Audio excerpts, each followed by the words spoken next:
Vegetarian diet जो follow करते हैं उनके लिए प्रोटीन सोर्स कम है, तो उनका प्रोटीन जो रिक्वायरमेंट होती है वो क्या पूरी हो पाती है? नहीं हो पाती। मैंने खुद पहली बार सुना है इस दाल का नाम। हाँ, सो आप आयरन की टैबलेट खाने से बेटर है कि अगर आप हफ्ते में एक बार उस दाल को कुक कर रहे हो या उसका ही दाल का कुछ और रेसिपी बना रहे हो तो वो ज़्यादा बेटर वे में एब्जॉर्प्शन देती है। मैं एक वीगन डाइट स्टार्ट कर दूँ तो मेरा प्रोटीन कहाँ से आएगा? बिल्कुल भी नहीं आएगा। पूनम जी, कार्ब्स क्या हमें मोटा करते हैं सच में? नहीं, रिक्वायर्ड भी नहीं है बॉडी को। वो तो आप बस अपने साइकोलॉजिकली फील गुड के लिए खा रहे हो कि ये कंफर्ट फूड है।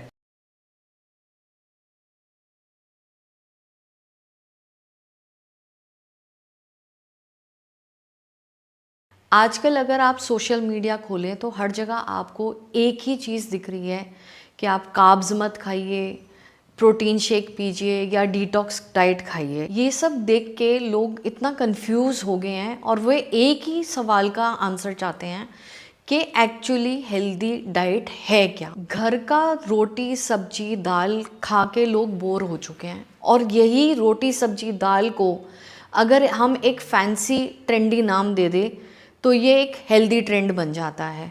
आज के पॉडकास्ट में हम जानेंगे कि न्यूट्रिशन को हम किन सिंपल और प्रैक्टिकल तरीक़ों से अपने एवरीडे लाइफ में यूज़ कर सकते हैं। हम आपको कोई मुश्किल डाइट्स या कंफ्यूजिंग साइंटिफिक आइडियाज़ नहीं बताएंगे। हम आपको बड़े सिंपल तरीक़ों से बताएंगे कि आप अपने माइंड और बॉडी को कैसे हेल्दी रख सकते हैं। आज इसी पे चर्चा करने के लिए हमने फिर से इनवाइट किया है मिसेस पूनम कालिया को, जो एक क्लिनिकल डाइटिशियन है INHS अश्विनी हॉस्पिटल, जो कि एक डिफेंस हॉस्पिटल है मुंबई में। So welcome Poonam ji to straight talk by SK। So Poonam ji, मैं ये डिस्कशन स्टार्ट करूँगी एक क्वेश्चन के साथ कि आजकल सोशल मीडिया पे आप देखेंगे कि बहुत सारी डाइट्स चल रही हैं, जैसे 1 मील अ डे डाइट या कीटो डाइट या इंटरमिटेंट फास्टिंग। तो आपका क्या कहना है, रियलिटी में एक न्यूट्रिशियस डाइट क्या होनी चाहिए? ये इस बार आपने बहुत और एक अच्छा टॉपिक लिया। मैं ग्रेटफुल हूँ कि स्ट्रेट टॉक बाय SK में ऐसे अलग अलग टॉपिक अवेयरनेस के लिए ले रही हैं। Thank you. आजकल सोशल मीडिया बहुत ज़्यादा इन्फ्लुएंस कर रहा है, चाहे यंग जनरेशन हो चाहे ओल्ड पीपल हो, हर एज ग्रुप को। और जो सोशल मीडिया पे बताया जाता है लोग उसको बहुत जल्दी फॉलो भी करते हैं, इन्फ्लुएंस भी हो जाते हैं। हाँ, इंटरमिटेंट फास्टिंग लो या कीटो डाइट लो और या फिर आप OMAD that is 1 meal a day लो। कई लोग ये आजकल नए फैट डाइट्स चालू करने लग गए हैं, बट आई वुड से कि हेल्दी न्यूट्रिशियस डाइट जो हमारे एंशिएंट कल्चर से चला आ रहा है, जो हम अपनी रोटी दाल सब्जी खाकर, उन्होंने हमारे फोर फादर्स ने 100 ईयर्स भी निकाले विदाउट एनी बीमारी, जबकि आज अगर आप देखोगे तो 30 ईयर्स में भी लोगों को बहुत सारी बीमारियां आ रही हैं। डायबिटीज तो आजकल इतने यंग एज में 25-30 में ही आ रहा है। इसके लिए न्यूट्रिशियस डाइट इज बैलेंस्ड मील और प्रॉपर अपना हर चीज का इनटेक रेगुलर मील्स में, स्मॉल फ्रीक्वेंट मील्स में, प्रॉपर हाइड्रेशन, स्लीप, और उसी से आपका न्यूट्रिशन कवर हो जाता है रादर देन कोई फैंसी डाइट करने से। तो आजकल जैसे सोशल मीडिया पे ये भी बहुत देखने को मिल रहा है कि लोग एक्सपीरियंस नहीं होते जिन्होंने खुद अपनी वेट लॉस जर्नी की है, वही आजकल सोशल मीडिया पे आके आपको बता रहे हैं कि आप ये डाइट फॉलो करिए, ये डाइट फॉलो करिए, लेकिन ना उसके पीछे उनकी कोई स्टडी है, कोई एक्सपीरियंस है, कुछ भी है। लेकिन लोग क्या कर रहे हैं, उनको देखते हैं और अपनी वही डाइट फॉलो करना शुरू कर देते हैं। तो ये किस हद तक सही है? क्या ये सही है या ये कुछ डेंजरस भी हो सकता है? आई वुड से one size does not fit all.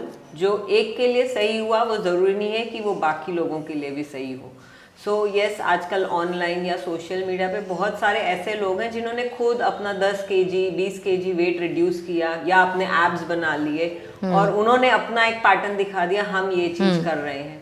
But वो आपके करने से आपकी बॉडी टाइप क्या है, आपको वो सूट कर रहा है नहीं कर रहा है, उसमें उल्टा आपका हार्म भी हो सकता है। कभी कभी ज़्यादा ओवर करने की वजह से आप कोई और बीमारी से भी वो हो सकते हो। मे बी मैंने ये भी देखा है कई बार कुछ लोग वेट लॉस के चक्कर में किसी को फॉलो कर रहे हैं, खाना या मील स्किप कर रहे हैं, या समटाइम्स बिल्कुल कार्ब्स बंद कर रहे हैं कि कार्ब्स खाना ही नहीं है। सो बट देन वो डेफिशिएंसी में आ रहे हैं, बॉडी में एनर्जी नहीं है, उनके विटामिन लेवल ड्रॉप हो जाता है, उनमें डेफिशिएंसी आते हैं तो हेयर फॉल शुरू हो जाते हैं, स्किन सैग होने लग जाती है, डलनेस हो जाती है फेस पर, इवन समटाइम्स लो आयरन भी हो जाता है कि हीमोग्लोबिन लेवल्स भी ड्रॉप होते हैं, बिकॉज आप उतनी चीज़ों में खाने में सब चीज़ कवर नहीं कर पाओगे। सो मैं बोलती हूँ जब आप किसी को फॉलो कर रहे हो पहले आप उसका बैकग्राउंड चेक करो, वेदर वो उसने सच में कोई एजुकेशन ली हुई है, कोई रिसर्च में है, कोई प्रैक्टिकल एक्सपीरियंस है, सिर्फ उसके अपने वेट लॉस से या वो कोई जिम चला रहा है उससे वो आपको गाइड कर रहा है, तो उससे जिम में वो आपको फिजिकल ट्रेनिंग गाइड कर सकता है, बट डाइट के लिए आपको कस्टमाइज ही लेना चाहिए, that is what is recommended. दूसरा, लोग ये भी भूल जाते हैं कि हर किसी को अगर किसी को बीपी है या किसी को थायराइड है तो उसकी डाइट प्लान और उसकी डेफिशिएंसी के हिसाब से उसकी डाइट प्लान अलग होगी। It's not a general diet जो सबके लिए एक ही डाइट होगी। जब आपको सोशल मीडिया पे एक्चुअली अगर मैं देखूँ सोशल मीडिया बून भी है, बट एक टाइप ऑफ अगर मैं देखा जाए तो it is a Ben also, मतलब एक श्राप की तरह भी है, क्योंकि मैंने कई केसेस देखे हैं कि उसने वो फॉलो करा कोई एक चीज़ ऑनलाइन पर एंड वो बाद में एडमिट हो गया हॉस्पिटल में, बिकॉज उसने वो इतना एक्सट्रीम कर लिया कि किसी किसी की किडनी डैमेज हो गई, इस हद तक भी हुआ है कि उसकी लाइफ थ्रेटनिंग हो गई है।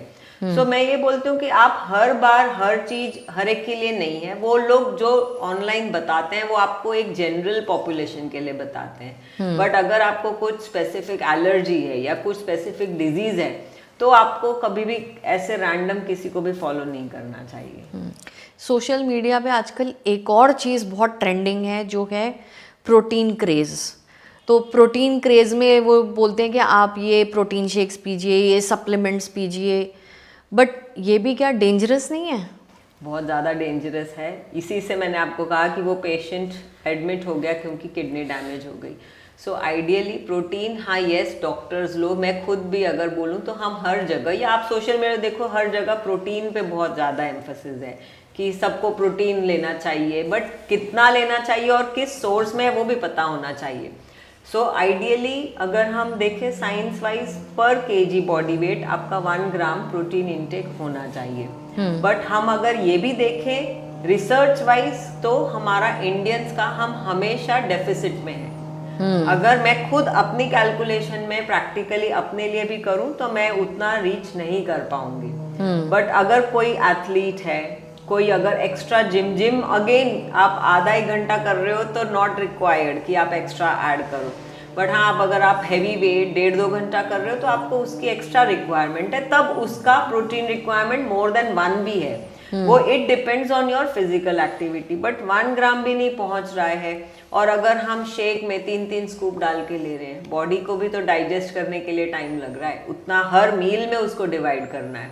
सो प्रोटीन का क्रेज है, बट आइडियली लोगों को ये भी नहीं पता है कि हमें उसको किस तरह से लेना और कितना लेना है, किस फॉर्म में लेना है। वो किसी ने वो बोला ये ले लो तो उन्होंने वो स्टार्ट कर दिया। अगर आप थायराइड के पेशेंट हो एंड आप सोय प्रोटीन ले रहे हो तो आपका थायराइड लेवल्स हाई हो गया, तो आपने प्रोटीन तो लिया बट थायराइड गड़बड़ हो गया। अब वो तो आपने लेबल पढ़ा नहीं कि आपके उसमें सोर्स में सोय प्रोटीन था या नहीं था।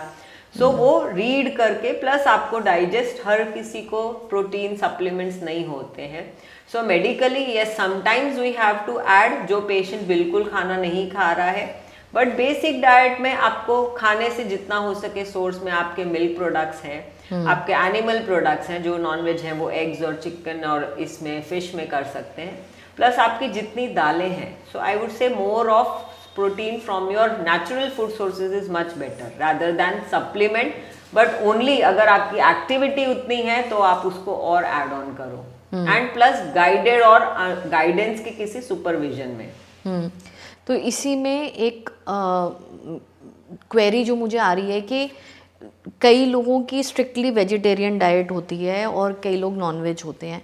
तो नॉनवेज में तो चलो प्रोटीन के काफ़ी सोर्सेज हैं, आपका चिकन हो गया, आपकी फ़िश हो गई, एग हो गया, लेकिन वेजिटेरियंस के लिए, वेजिटेरियन डाइट जो फॉलो करते हैं उनके लिए प्रोटीन सोर्स कम है तो उनका प्रोटीन जो रिक्वायरमेंट होती है वो क्या पूरी हो पाती है? नहीं हो पाती है, कम पड़ती है। सो इसीलिए मैं आइडियली बोलती हूँ कि दिन में 1 ग्लास मिल्क ले लो बिना मलाई का, 1 बाउल दही ले लो, आपका 2 टाइम दाल ऐड कर लो, स्प्राउट्स ऐड कर लो, चीला ऐड कर लो, तो समवेयर कहीं ना कहीं ये थोड़ा थोड़ा करते करते हम 5-10 ग्राम हर मील में डालते हुए हम 60% तक पहुंचेंगे। तब भी 100% नहीं पहुंचेंगे, बट एटलीस्ट हम कुछ तो वो करेंगे। अगर हम सिर्फ रोटी सब्जी ले रहे हैं तब तो हम नेगेटिव में, हम कुछ उसमें ऐड ही नहीं हुआ है प्रोटीन सोर्स। और अगर हम कहते हैं कि डेली पनीर खाओ तो वो इन लॉन्ग टर्म आपको वो कोलेस्ट्रॉल लेवल्स देगा कि आप डेली बेसिस पे तो नहीं खा सकते हो। So you need different sources. And dal again, अगर हम बोले सिर्फ एक ही तरह की दाल नहीं, उसमें भी डाइवर्सिटी करो। वहाँ पर 50 तरह की दालें हैं हमारी कंट्री में। So sometimes I don't know if people know, मतलब ये मैंने देखा है प्रैक्टिकली कि कुलिथ की दाल आती है, हाँ, जो हमारे महाराष्ट्र में या कर्नाटका में ग्रो होती है, but that is the richest source of iron. मतलब जब लो हेमोग्लोबिन से हैं तो मैं कहती हूँ उसे हम उसमें देखेंगे तो हॉर्स ग्राम दाल है, इंग्लिश में उसको बोलते हैं, बट वो कईयों को पता ही नहीं है कि वो अवेलेबल है। सो वो 4 ही तरह की दालें बनती हैं घर में और 4 ही तरह की दालें वो खा रहे हैं। So there are variety that we need to explore which is there in our country only. मैंने खुद पहली बार सुना है इस दाल का नाम। हाँ, सो आप आयरन की टैबलेट खाने से बेटर है कि अगर आप हफ्ते में एक बार उस दाल को कुक कर रहे हो या उसका ही दाल का कुछ और रेसिपी बना रहे हो तो वो ज़्यादा बेटर वे में एब्जॉर्प्शन देती है। अब जैसे पूनम जी, मैं एक वेजिटेरियन हूँ, तो अगर मैं एक वीगन डाइट स्टार्ट कर दूँ तो मेरा प्रोटीन कहाँ से आएगा? बिल्कुल भी नहीं आएगा। तो हार्डली, अगर आपको मैं बोलूं कि आप दिन में 6 बाउल ऑफ दाल खाओ, आप नहीं खा पाओगे। हाँ। 6 बाउल में भी आप कवर नहीं कर पाओगे। हाँ। वेगन एक डाइट ठीक है जो टॉलरेट कर पा रहा है, बट एक्चुअली ये उन लोगों के लिए था जिनको कोई फूड इंटॉलरेंस है, जैसे कईयों को दूध नहीं सूट होता, तो वो वेगन डाइट करे। सो इवन वेस्टर्न कल्चर में भी आई हैव सीन कि western people are also following vegan diet किसी से इन्फ्लुएंस होके, but then the thing is कि अगर आपको इंटॉलरेंस नहीं है तो करने की कोई जरूरत नहीं है। जब आपको अगर मिल्क इंटॉलरेंस है तो आप वो मत लो। अगर जैसे किसी को ग्लूटेन इंटॉलरेंस है तो आप व्हीट बंद करो, gluten free diet low. But जब नहीं है तो आप हर चीज को इंक्लूड जब डाइवर्सिटी में करते हो तब आपको उसका ज्यादा बेटर न्यूट्रिशन मिलता है। बट मैंने किसी को सुना हुआ है ये बोलते हुए कि आजकल तो दूध प्योर नहीं आ रहा, ये प्योर नहीं आ रहा, अगर आप ये पिएंगे, दूध पिएंगे, दही खाएंगे, इसी का पनीर खाएंगे तो आप अच्छा होने के बजाय आप और आपकी हेल्थ बिगड़ जाएगी। मतलब इतना लोग डराते हैं कई बार, तो लोगों के पास कोई ऑप्शन नहीं रहती, बट वो वीगन डाइट को फॉलो करना शुरू कर देते हैं। सो थोड़े दिनों पहले ही मैं एक जगह काउंसलिंग कर रही थी, तब मुझे ये पता चला, मैंने यही कहा कि 1 ग्लास दूध तो ऐड करना ही चाहिए। तो एक मदर ने मुझे कहा कि नहीं, मैंने तो मेरे बच्चे का भी मिल्क बंद कर दिया है क्योंकि वो पैकेट वाला है तो हम दे ही नहीं रहे हैं। अब आप ना उसको वो ग्रोइंग एज है, उस बच्चे की रिक्वायरमेंट तो और ज्यादा है। बट आपने ये सुन के कि सोशल मीडिया पे बता दिया पैकेट में एडल्ट्रेशन है, पनीर में है। पनीर तो चलो हम घर में बना सकते हैं, बट मिल्क तो हम नहीं कर सकते। वो तो ठीक है, हम ट्राई करते हैं कि अच्छे सोर्स से करें, बट बंद करना इज नॉट अ सोल्यूशन। जब हम उसको बॉईल कर रहे हैं, अपनी तरफ से हम अच्छा बाय कर रहे हैं, अच्छे सोर्स से ले रहे हैं, but then we can't decide कि वेदर इट इज प्योर और नॉट। वी ट्राई कि हम उसको बॉईल कर रहे हैं अच्छी तरह से एंड देन हम उसको यूज करें, बट बंद करना तो कोई सोल्यूशन नहीं है। तो पूनम जी, फूड और मूड, इसका क्या कनेक्शन है? सो इसमें एक मैं थोड़ा इन डिटेल ये बोलना चाहूँगी कि मूड बहुत बड़ा रोल प्ले करता है हमारे बॉडी के लिए। सो ये कहते हैं कि गट जो है हमारा, जो इंटेस्टाइन या पेट, अगर सिंपल लैंग्वेज में कहो तो उसको ये कहा जाता है it is a second brain. So मैंने ये भी एक experience I will like to share. There was a 70+ year old female, my personal patient, जिसमें उसको इतनी सिवियर IBS था, IBS is irritable bowel syndrome, कि जिसकी वजह से उनको एक वीक तक मोशन नहीं था।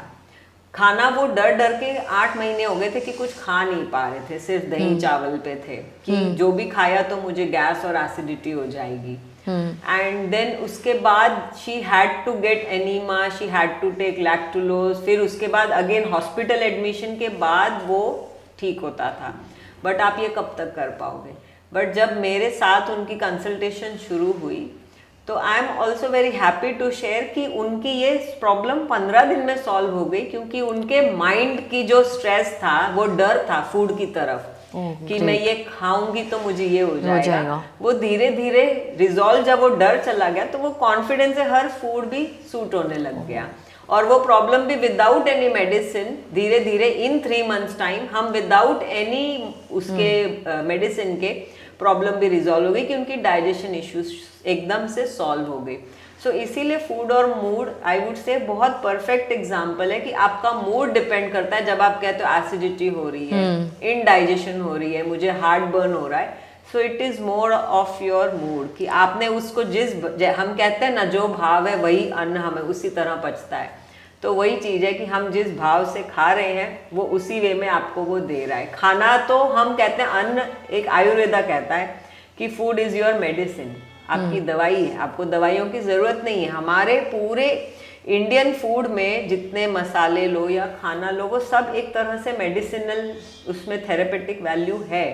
बट हम उसको किस तरह ले रहे हैं वो डिपेंड करता है। बट ये किसकी सोच में आएगा कि सिर्फ एक डर के कारण उनके बॉवल मूवमेंट्स इतने सिवियर हो गए। हाँ, मतलब उनको देख के मुझे भी यह था कि वो इस एज में बेचारे खाना डर से खा नहीं पा रहे हैं, तो वो अब धीरे धीरे रिजॉल्व हो गई। मेरा नेक्स्ट क्वेश्चन भी यही है कि आजकल एसिडिटी और ब्लोटिंग के इतनी केसेस बढ़ गए हैं, हर दूसरा जना बस यही कह रहा है मुझे एसिडिटी हो रही है, मुझे एसिडिटी हो रही है। यहाँ तक कि बच्चों तक में इतनी एसिडिटी के इश्यूज हो गए हैं, तो उसका कारण क्या हो सकता है? सो ये कनेक्शन आपका पहले क्वेश्चन के साथ रिलेटेड ही है कि एसिडिटी और कॉन्स्टिपेशन भी वही है कि मूड के साथ कनेक्टेड है। बट एक और रीजन ये भी है कि आजकल लोग पानी कम पीते हैं। मतलब कई बार बच्चों को भी याद नहीं रहता है। इस पर भी मेरे पास एक केस था कि जो बच्चा हॉस्टल में था, तो वो क्योंकि अलाउड नहीं है ड्यूरिंग द लेक्चर्स वॉशरूम जाना या समथिंग लाइक दैट, तो वो सुबह से लेके शाम तक पानी नहीं पीता होगा, और उसकी वजह से इतना कॉन्स्टिपेशन सिवियर हो गया, और वो धीरे धीरे it leads to severe gastritis और एसिडिटी। तो वो बढ़नी है कि कोई भी खाना नहीं आप फिर पच पा रहा है, सिंपल खिचड़ी भी नहीं डाइजेस्ट हो रही है। सो अगेन आई से दिस कि पानी also is one more reason कि पानी इनटेक कम है। सो वर्क लाइफस्टाइल में भी हम देखते हैं कि बॉटल है बट पीना भूल जाते हैं, समटाइम्स कि ट्रैवल कर रहे हैं तो हम पानी नहीं ले रहे। सो पानी also is one more reason कि जिसकी वजह से एसिडिटी हो रही है। एंड ऑल्सो जो आज के टाइम पे हम ऑनलाइन फूड ऑर्डर कर रहे हैं या फिर हम हैवी कार्ब रिच और प्रोसेस्ड पैकेट वाला खा रहे हैं, वो भी एक और रीजन है इन सभी चीज़ों का। लेकिन हाइड्रेशन के लिए हमको एक दिन में कितना पानी कंज्यूम करना चाहिए? सो आइडियली आपका बॉडी वेट के हिसाब से 35 ml पर केजी। सो हम अगर देखें आइडियल 2.5 से 3 लीटर रिक्वायर्ड कंपल्सरी है। उसके ऊपर फिर जैसे मेल्स एंड फीमेल्स का है कि रिक्वायरमेंट अलग है, बट स्टिल फीमेल्स के लिए 2.5 से 3 है, मेल्स के लिए 3 से 4 लीटर। बट उतना भी पहुंच जाए तब भी बहुत है कि वो नहीं पहुंच पाते हैं। वो बहुत कॉन्शियस एफर्ट से बहुत कम लोग उतना पहुंच पाते हैं। बट हम उसमें प्लेन पानी की जगह भी we can add different sources of water, कि खाली प्लेन पानी न पीते हुए some hydration drinks as well. But मैं यही एक चीज़ ऐड करूँगी कि आजकल इतने ऐप्स हैं ऑनलाइन जो आपको रेगुलर इंटरवल्स पे रिमाइंड करवाते हैं कि आप पानी पीजिए। तो लोग जो जिनकी कंजम्पशन कम है पानी की, वो ये ऐप्स का हेल्प ले सकते हैं। Why not?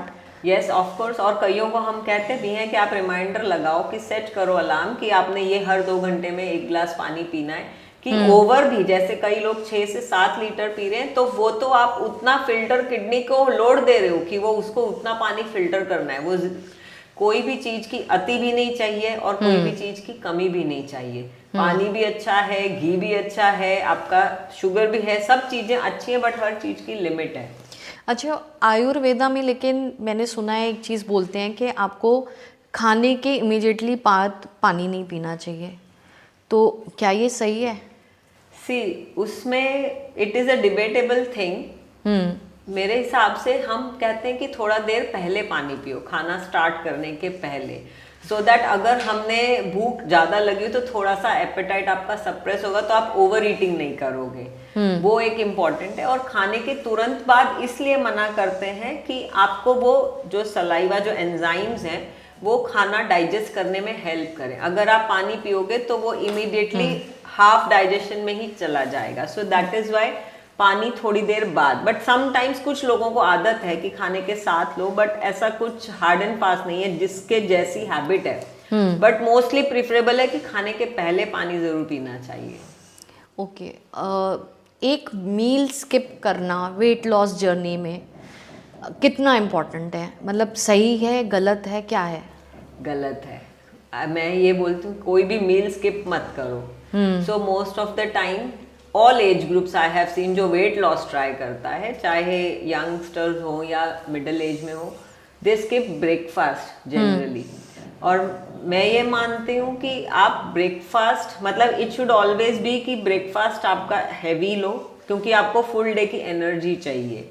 फिर आपका लंच प्रॉपर बैलेंस मील हो, और dinner should be always lighter, कि वो आप हल्का खाओ कि आपको रात में इनडाइजेशन भी नहीं है, एसिडिटी भी नहीं, और खाना पच भी जाएगा। मील स्किप करने की जगह आप उसका टाइम अर्ली कर सकते हो। अर्ली डिनर करो तो आपका गैप उतना हो गया तो आपका डाइजेस्ट होगा। वेट लॉस, अगर ये मिसकंसेप्शन है कि मील स्किप करने से वेट लॉस होगा, उल्टा वो आपको वेट गेन देगा ऑलवेज। तो इसमें कई लोग वेट लॉस जर्नी में खाना भी कम खाना शुरू कर देते हैं बहुत। मतलब उनको भूख लग रही है लेकिन खाना नहीं खाएंगे कि भाई मेरे को वज़न कम करना है, मुझे वज़न कम करना है। बट वो आपको फिर डेफिशिएंसी भी तो दे रहा है। सो मेरे पास एक पेशेंट जिसने यही किया कि ब्रेकफास्ट स्किप, लंच में सिर्फ स्प्राउट्स है और डिनर में सिर्फ सूप है, and then after a month she came with low haemoglobin, की आयरन लेवल्स कम हो गए, कैल्शियम कम हो गया, नीज एंड पेन सब हो रहा है, एक्स एंड पेन्स है, नी और जॉइंट्स दुखने लग गए हैं, फटीग आने लग गया है, थकान हो रही है। तो वो फिर बाय डिफॉल्ट आपको मल्टीविटामिन चालू करनी पड़ी, तो उससे क्या फायदा हुआ? और वेट लॉस अगर देखा जाएगा तो हार्डली 1 kg भी नहीं हो पाया उस जर्नी में। अच्छा। तो what is the point of doing all this? And जब आप वैसा करते हो तो वो सस्टेनेबल नहीं है, आप उसको लाइफ टाइम फॉलो नहीं कर सकते। सकते। तो आप जब नॉर्मल खाना खाओगे तब आप उतना ही बाउंस बैक होगा। अगर आपने 1 लूज किया, आप 2 kg गेन करोगे। हाँ। सो डू और फॉलो द थिंग जो आप लाइफ टाइम कर सकते हो फॉलो। सो मैं ये कहती हूँ कि जब हमारे दादा परदादा या जो हमारे फोर फादर्स थे, उन्होंने अपनी लाइफ कैसे 100 इयर्स तक बिना किसी उसके की, क्योंकि उनकी एक ही स्टेपल रूटीन था, डिसिप्लिन रूटीन था। उनकी एक्सरसाइज नहीं थी, बट वो हर चीज हाथ से करते थे।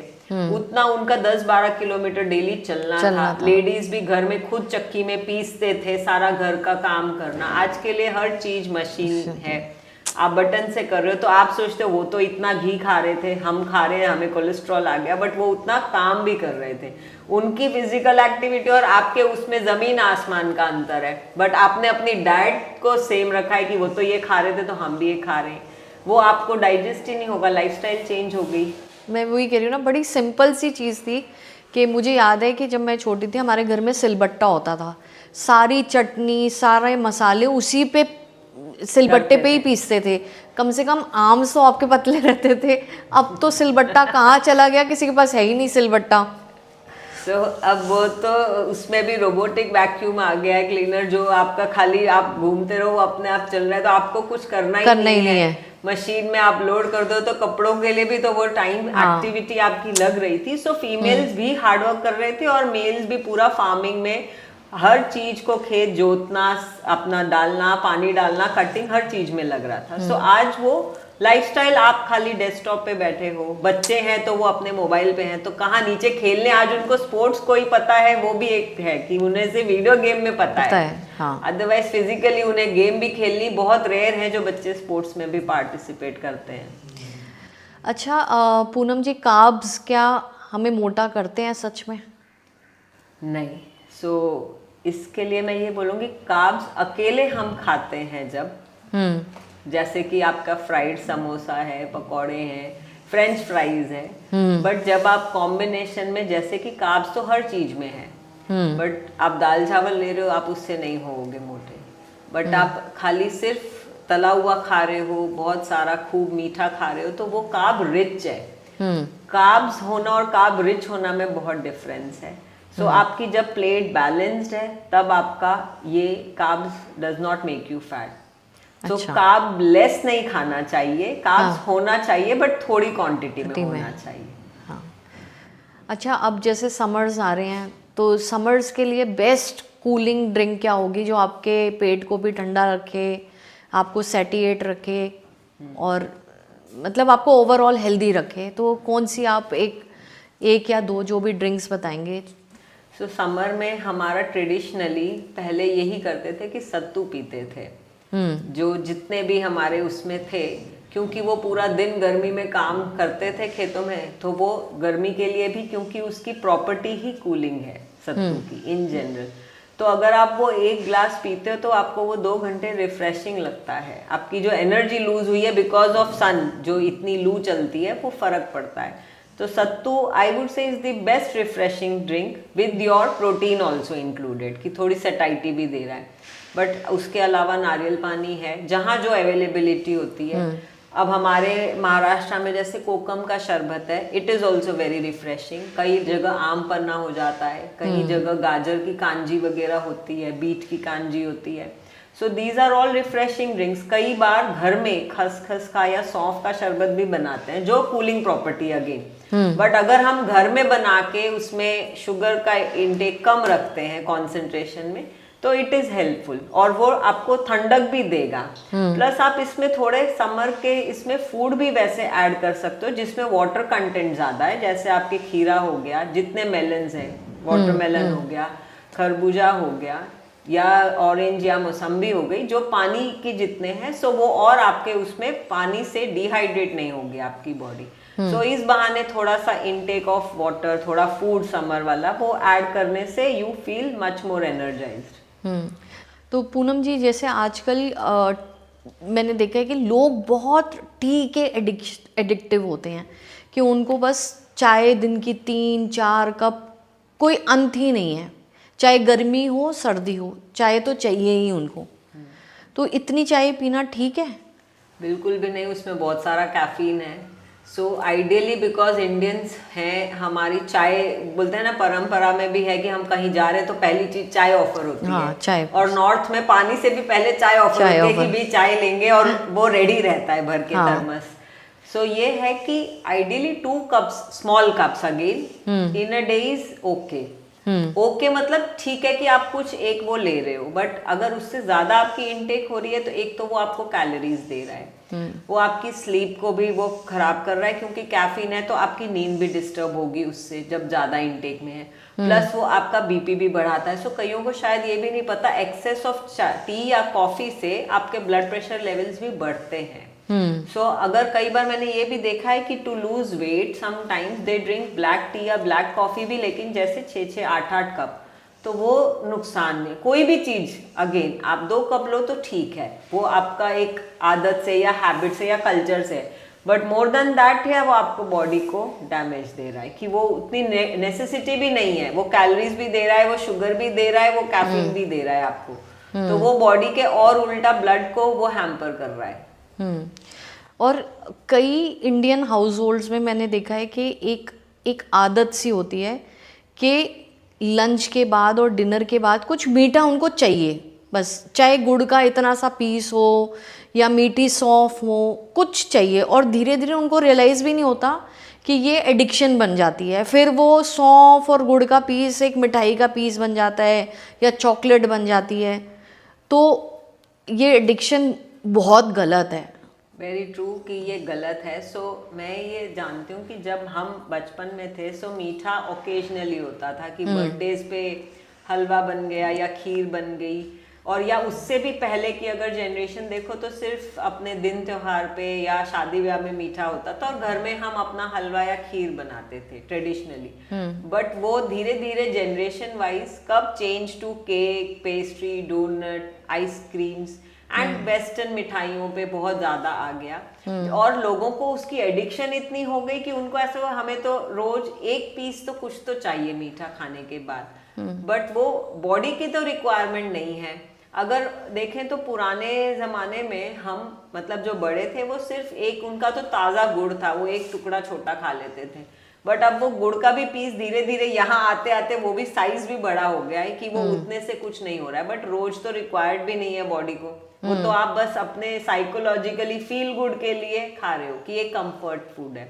So sometimes sugar is also related कि जब आप मीठा बोल रहे हो तो शुगर एक क्रेविंग की तरह हो जाता है। एडिक्शन तो हो ही रही है बट वो स्ट्रेस ईटिंग है कि हमने खाना खा लिया बट उसके बाद भी ऐसा लग रहा है कि कुछ और खाना है, तो वो आपका कंफर्ट फूड है कि वो खा के हमें अच्छा लगा। बट जब उसके बाद जो वेट गेन हो रहा है वो फिर स्ट्रेस दे रहा है। तो ये एक रोलिंग साइकिल है कि ये फिर स्ट्रेस ईटिंग हुई, आपने रात में फिर एक पीस खा लिया। तो इस बहाने आपका कैलोरी इंटेक तो बढ़ ही रहा है, शुगर इंटेक बढ़ रही है, तो आगे और ओबेसिटी को जा रहा है। सो आज के टाइम पे ओबेसिटी भी एक डिजीज में ही आ गया है। इट इज आज ऐसा नहीं है कि मोटापा सिर्फ एक सोशल स्टिग्मा बन के रह गया, it is now being catered as a disease. So obesity को भी हम डॉक्टर्स उसी में लेते हैं कि उससे और बीमारियां 10 होने के चांसेस बढ़ रहे हैं। सो वो कंट्रोल करना, सो ओकेजनली लेना कोई बुरा नहीं है, बट आपका अगर डेली बेसिस पर और हर मील के बाद है तो इट इज बहुत गलत है। अच्छा, ऑयल फ्री डाइट कितनी हेल्दी होती है? Oil free diet as such, so इसमें मैं बोलूँगी कि इंडियन जो कुकिंग है वो कभी भी ऑयल फ्री नहीं थी शुरू से भी। और जो अब मैं देखती हूँ कई लोगों ने ये कर दिया है कि ऑलिव ऑयल में वो सब्जी इंडियन ही बना रहे हैं बट ऑलिव ऑयल में कुकिंग कर रहे हैं। बट अब ऑलिव ऑयल की प्रॉपर्टी तो वो हीट बेयर ही नहीं कर सकता है। सो आप अगर उसमें कुकिंग कर रहे हो तो वो उसकी हीट से वो खाना तो और नुकसान हो रहा है उसको।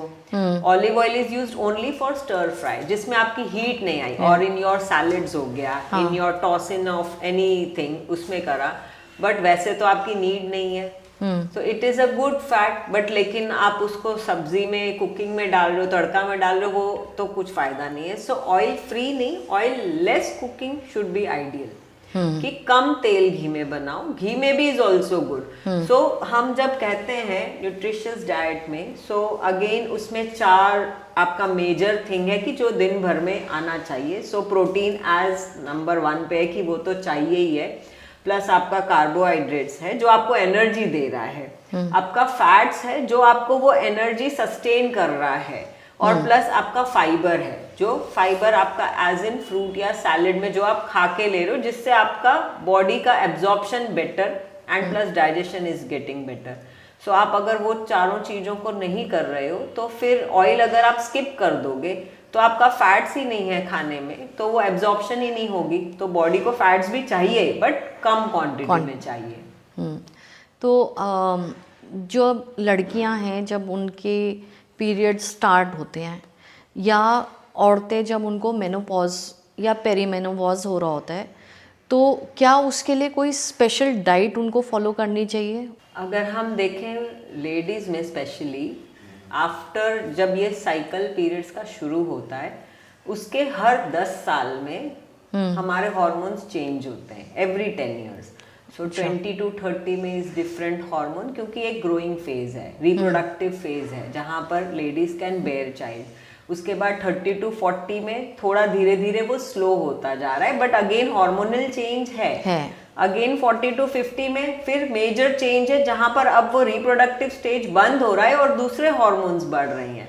And 50 to 60 again hormonal change है, ये नहीं कि मेनोपॉज के बाद हार्मोन्स नहीं करते हैं।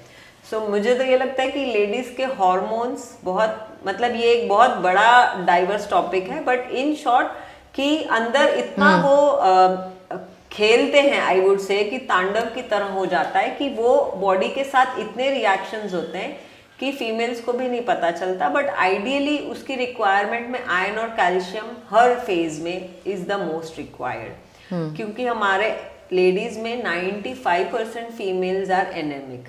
सो अगर आप देखोगे तो 12 की अगर दी है कि स्टार्टिंग रेंज हेमोग्लोबिन का 12 से लेके 14 होना चाहिए, बट आई वुड से कि 10 के ऊपर भी हार्डली मुश्किल से क्रॉस कर पाते हैं। अगर मैं डेली बेसिस पे ओपीडी में अगर 10 पेशेंट भी देख रही हूँ तो मुझे एक भी बड़ी मुश्किल से मिलता है जो उसका 11 भी आएगा।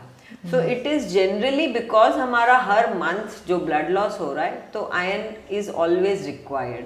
एंड समटाइम्स हम जाने अनजाने में intake because of process food ज्यादा है, आयरन एब्जॉर्प्शन भी नहीं है। सो छोटी छोटी चीजें जो हम रेगुलर बेसिस पे ऐड कर सकते हैं कि सिट्रस फ्रूट हो गया, आंवला हो गया, प्लस आपका खजूर है, गाजर है, अनार है, बीट है। And again second most important is calcium, क्योंकि कैल्शियम ग्रोइंग फेज में भी ज्यादा चाहिए और जब मेनोपॉज हो गया तब और ज्यादा चाहिए, because females turn to osteoporosis की तब बोन्स की डिग्रेडेशन होती है और कैल्शियम लॉस मेनोपॉज में डबल फास्ट वे में स्टार्ट हो जाता है। सो कैल्शियम इनटेक में भी हमेशा, जैसे लेडीज दूध सबको देते हैं घर में बट खुद नहीं पीते हैं, वो भी हो जाता है। दही कभी लेते हैं कभी नहीं लेते हैं। सो मेजर सोर्सेस कैल्शियम का आपका मिल्क प्रोडक्ट से। एंड देन काबुली चना है, रागी है, तो वो सब चीजें हम ऐड ही नहीं करते। काबुली चना हम 15 दिन में एक बार खाएंगे और कितना खाओगे, डाइजेस्ट नहीं होगा। तिल is also one good source of calcium. So iron and calcium is major requirement I would say for females of any age group. तो न्यूट्रिशन के लिए एक बैलेंस प्लेट जो होती है वो क्या होनी चाहिए और मेरे हिसाब से कैसी दिखनी चाहिए? अगर आप दिखा सकें बहुत सही रहेगा। और दूसरा क्या होता है कि जैसे लोग बोलते हैं, डाइटिशियंस भी, न्यूट्रिशनिस्ट भी बताते हैं कि इतना ग्राम आप ये लीजिए, इतना ग्राम, बट क्या मैं अपने साथ वेइंग मशीन लेके घूमूं कि मैं मेजर करूं कितना प्रोटीन? बट मेरे को लगता है एक विजुअल जो रेफरेंस होता है वो हमेशा हमारे माइंड में स्ट्राइक रहता है कि मैं कहीं पे भी वर्ल्ड में ट्रैवल करूं बट मुझे याद रहेगा कि अरे यार मुझे इतना खाना है। तो क्या आप कुछ हमें विजुअल रेफरेंस और एक बैलेंस प्लेट का वो रेफरेंस बता सकते? एक वो दिखाना चाहूंगी। सो आज हम यहाँ पर ये दिखाने ये लाए हैं। सो ये एक प्लेट है जिसमें हमने half portion of fruits and vegetables है, मतलब आपका सैलेड और सब्जी फ्रूट्स के उसमें, एंड आपका ये पोर्शन सिर्फ क्वार्टर पार्ट इज प्रोटीन, जिसमें हम दाल या पनीर या फिर आपका एग्स, चिकन, फिश, जो भी कर्ड यूज कर रहे हैं। और ये पोर्शन आपका होल ग्रेन्स है, दैट इज आपके कार्ब्स, जो आपका रोटी या राइस है। तो अगर आप प्लेट देखो, अगर हम जनरली क्या करते हैं कि ये पूरा पोर्शन राइस खा रहे हैं तो वो गड़बड़ कर रहे हैं। उसको रिवर्स करो कि ये कम है आपका रोटी या राइस, सब्जी और सैलेड ज्यादा है और आपकी दाल और दही कॉम्बिनेशन में है, तो आपको सटाइटी भी रहेगी, पेट भी फुल रहेगा। अब आपने कहा पोर्शन साइज मेजर, तो ये एक आइडियल 100 ग्राम्स 1 कटोरी इज आइडियल मेजरमेंट, जिसमें हम ये कहते हैं कि इतना 1 कटोरी इज ओके, ना ज्यादा ना कम। So it depends. मतलब इतनी कटोरी दाल होनी चाहिए आपकी एक? यस। अच्छा। दाल और दही दोनों। अच्छा। तो वो आपका वो क्वार्टर प्लेट वो हो गया। या फिर आप अगर नॉनवेज खा रहे हो तो 1 बाउल ऑफ नॉनवेज। और इसमें एक और कंसेप्ट है कि जिसमें हम करते हैं कि Indian plate versus western plate. अगर आपने देखा होगा वेस्टर्न प्लेट में क्योंकि वो लोग नॉन वेजिटेरियन होते हैं ज्यादातर, तो उनका मेजर पोर्शन इज नॉनवेज का एनिमल प्रोटीन सोर्स आ रहा है, and they eat lot of vegetables. They don't eat dal but they have lot of vegetables. तो इसीलिए western plate is also good, but again it also leads to obesity because they eat lot of cheese, they eat lot of fried also, fries होता है। but हमारी plate ideal है इतने generation से इसलिए क्योंकि हमारे इसमें सब्जी, मतलब एक पूरा आपका प्रोटीन, कार्ब्स, फाइबर और विटामिन्स इन योर वेजिटेबल्स, सब एक कंप्लीट बैलेंस मील में आ गया। तो आप अगर ये भी मील स्किप करते हो तो आपकी कई चीजें उसमें से मिस हो रही हैं जो आप हर मील में उसको कवर नहीं कर सकते। So Indian plate is always a balanced meal, जिसमें हम सभी चीजों को, सिर्फ एक प्रोटीन को नहीं, कार्ब्स भी आ रहा है, फैट्स भी आ रहा है, विटामिन्स भी आ रहा है, फाइबर भी आ रहा है। सो आपका पूरा requirement of the day in a body is covered in 1 meal. Actually पहले हमारे कितनी एक जो मील हमारी होती थी, जो हमारे पेरेंट्स खाते थे या मेरे दादाजी खाते थे, बहुत बैलेंस होती थी, जिसमें लौकी, तोरी, आज हम मुंह चढ़ाते हैं उन सब्जियों को देख के, लेकिन उनमें वाटर कंटेंट कितना होता था। हरी चटनी देखो, हरी चटनी में पुदीना, धनिया, जो आपको कूल करता है वो सब है, लेकिन आजकल कहाँ कहाँ दिखती है आपको हरी चटनी, किस घर में दिखती है? नहीं दिखते हैं। सो एक्चुअली वो ट्रेडिशनली ये भी एक जो हम कहते हैं आयुर्वेदा या ट्रेडिशनल जो ईटिंग थी, आज वेस्टर्न कल्चर उसी को फॉलो कर रहा है। आज वहाँ लोग वेगन हो गए हैं या वो वेजिटेरियन डाइट भी, अगर आज जैसे मैंने ट्रैवल किया था लास्ट ईयर यूएस में, तो now I am getting options of vegetarian food, जबकि 10 years before there was not an option. सिर्फ आलू या चीज मिलता था, बट अब मुझे वैरायटी ऑफ फूड ऑप्शंस है, तो वो लोग फॉलो करने लगे, बट हम उनका रिवर्स फॉलो कर रहे हैं, जो हमें हमारी ही ट्रेडिशन अगर हम फॉलो करें तो it is much more balanced. अगर हम देखते हैं चटनी थी या अचार भी था, तो वो एकम्पनीमेंट में इसलिए था कि वो खाना डाइजेस्ट हो जाता है, वो थोड़ी ही मात्रा में है, बट वो आपके खाने को पचने में हेल्प करता है। चाहे आपकी चटनी हो, होममेड अचार हो, वो हेल्प करता है। बट अगर आप उसी को क्वांटिटी बढ़ा देते हो कि अचार भी ज़्यादा क्वांटिटी में ले रहे हो, तब वो नुकसान कर रहा है। बट अगर आप होममेड अचार, हल्दी के, गाजर के, गोभी के, नींबू के, कई तरह के अचार होते थे, तो वो एक एकम्पनीमेंट में always gave you better digestion, तो वो हेल्प करता था कि खाना पचने में हेल्प करता था। थैंक यू पूनम जी। मेरे को ये डिस्कशन से एक ही चीज़ समझ में आती है कि हम जैसा बीज बोएंगे हम वैसा ही पौधा पाएंगे। तो हम जैसे अपने शरीर को रखेंगे वैसे ही हमारी हेल्थ और हमारी आगे की लाइफ बनेगी, हमारा शरीर वैसा ही बनेगा। हम चाहे कितने भी हैक्स, कितना भी सोशल मीडिया में ये चीज़ें फॉलो कर लें, लेकिन असलियत में अगर हम अपने शरीर का सही ढंग से ध्यान रखेंगे, एक बैलेंस न्यूट्रिशन पे ध्यान देंगे, तो हम हेल्दी और एक लॉन्ग लाइफ पाएंगे। Thank you so much for coming to my channel straight talk by SK. Thank you. अगर आपको ये एपिसोड पसंद आया हो तो please like, share and subscribe to my channel.